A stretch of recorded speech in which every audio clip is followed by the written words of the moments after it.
जब भी कभी आप मिस्र को याद करते हो तो आपको मिस्र के बड़े बड़े पिरामिड और आपको मम्मी याद आती है। Archaeologists have discovered a vast tunnel under an ancient Egyptian temple. After this discovery, we found a couple of shafts, 250 wooden coffins and mummies in perfect condition of preservation. दुनिया भर में mummy एक रहस्य का विषय बनी हुई है। आखिरकार हजारों साल पुरानी मम्मी का रहस्य सामने आ चुका है। पुरातत्वविदों ने करीब 3500 साल पुरानी एक किताब से किसी लाश को मम्मी बनाने की सबसे पुरानी प्रक्रिया का पता लगा लिया है। इस किताब को तब लिखा गया जब मम्मी बनाने की प्रक्रिया चल रही थी। अब यूनिवर्सिटी ऑफ कोपेनहेगन के शोधकर्ताओं को किताब से लाश को मम्मी बनाने की सबसे पुरानी प्रक्रिया का पता चल चुका है।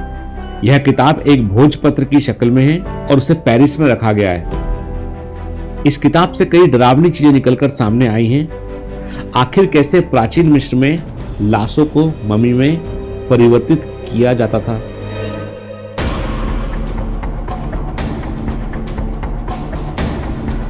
प्राचीन मिस्र में शव पर लेप लगाने को एक बेहद पवित्र कला माना गया था और इसकी जानकारी केवल कुछ लोगों तक ही सीमित थी। इस कला के बारे में ज्यादातर गुप्त बातें केवल कुछ ही लोगों को मालूम हुआ करती थी। उस समय ऐसे लोग जो मम्मी बनाने की प्रक्रिया जानते थे वे इन बातों को लिखने से परहेज करते थे। सिर्फ मुंह जवानी तौर पर ये दूसरे को सिखाया करते थे। मिस्र के मामले में विशेषज्ञों का मानना है कि शव पर लेप लगाए जाने के बारे में ये लिखित जानकारी मिलना बहुत दुर्लभ है। अब तक केवल ऐसी 2 ही किताबें मिली हैं जिनमें मम्मी बनाने के बारे में बताया गया है कि किस प्रकार शव पर लेप लगाकर मम्मी में उसे कन्वर्ट किया जाता है। समझ लीजिए, आर्कियोलॉजिस्ट को जो किताब मिली है वो एक प्रकार की मेडिकल बुक है जिसमें मम्मी बनाने की प्रक्रिया को विस्तार से बताया गया है। इस किताब में हर्बल मेडिसिन और स्किन पर आने वाली स्वेलिंग के बारे में भी बताया गया है। यूनिवर्सिटी ऑफ कोपेनहेगन ने बताया कि इस किताब में यह भी लिखा है कि कुछ विशेष प्रकार के देवी पौधे हुआ करते थे और उन पौधों के रस का इस्तेमाल मम्मी बनाने की प्रक्रिया में किया जाता था।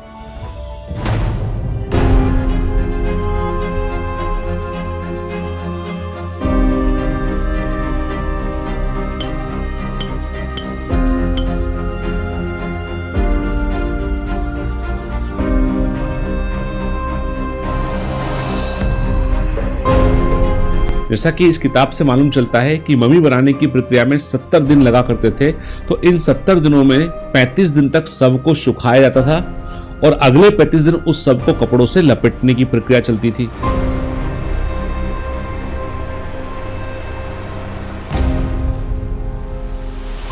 शव पर लेप लगाने के 4 दिन के बाद व्यक्ति के शरीर से उसके अंगों को और ब्रेन को निकाल लिया जाता था। मम्मी पूरी तरीके से बन चुकी होती थी तब एक यात्रा निकाली जाती थी और इस यात्रा का उद्देश्य शरीर की शुद्धता का जश्न मनाना होता था। कहते हैं कि अब तक जितनी भी किताबें प्राचीन मिस्र के समय की मिली हैं उसमें से यह दूसरी सबसे लंबी किताब है। इस किताब में जो जानकारी लिखी है वो 6 मीटर तक लंबी है क्योंकि ये जानकारी पत्तों पर लिखी गई है। इस किताब में कई स्किन की बीमारियों के इलाज के बारे में भी लिखा हुआ है। यूनिवर्सिटी ऑफ कोपेनहेगन में विशेषज्ञ सोफी चियोट ने इस किताब को एडिट किया है और वे मिस्र के मामलों में काफी जानकार हैं। उनके अनुसार इस किताब में मलहम का इस्तेमाल करना और कैसे अलग अलग तरह की पट्टियों को शरीर पर बांधना ये सब बताया गया है। अभी भी इस किताब की पूरी स्क्रिप्ट को तैयार नहीं किया जा सका है और इस पर काम चल रहा है। इस किताब के अनुसार प्राचीन मिस्र के लोग मृतक व्यक्ति के सिर पर एक लाल कपड़ा बांध दिया करते थे और इस लाल कपड़े में कुछ प्लांट बेस्ड सॉल्यूशन हुआ करते थे और ये सॉल्यूशन सुगंधित पदार्थ और जड़ी बूटियों से बने होते थे। इनका इस्तेमाल कीड़ों को दूर रखने के लिए और बैक्टीरिया को पनपने से रोकने के लिए होता था। बतलाया जाता है कि एक शव को मम्मी में बदलने की प्रक्रिया में तकरीबन 70 दिन लगा करते थे।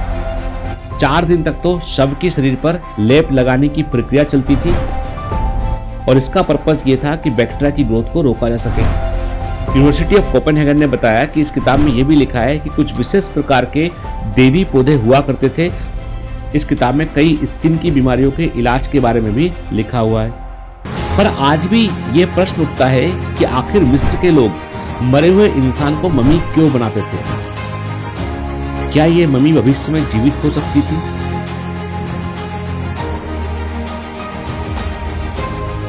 ऐसा क्या राज था जो आज भी हमें मालूम नहीं है? क्यों इन्होंने कुछ खास लोगों को ही मम्मी में कन्वर्ट किया?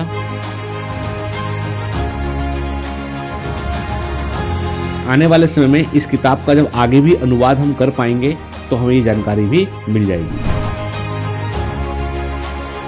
मानव सभ्यता तमाम तरह के आश्चर्य से भरी है।